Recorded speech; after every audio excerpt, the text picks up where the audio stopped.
الحقني أنا حطيت نفسي في مشكلة كبيرة ومش عارفة إزاي أخرج منها. أنا متجوزة بقالي 7 سنين وأنا عندي 32 سنة وجوزي عنده 37 سنة. جوزي ميسور الحال والحمد لله لحد دلوقتي ربنا ما رزقناش بخلفة.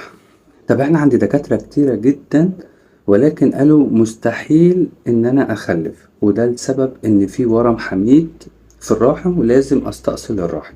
ان انا دايما شايفاه ان هو بيحب الاطفال، على طول بيجيب عيال اخوه ويبيتهم عنده في البيت، يفضل يسرح للبنات شعرها وهو بيحبهم جدا.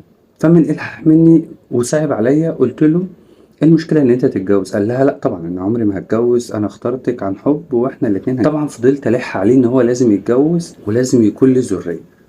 المهم بعد الحاح كبير مني قلت له طب ايه رأيك في صاحبتي؟ قال لي لا انا قلت لك الموضوع ده مرفوض تماما. المهم فضلت ازن عليه لحد ما قرر انه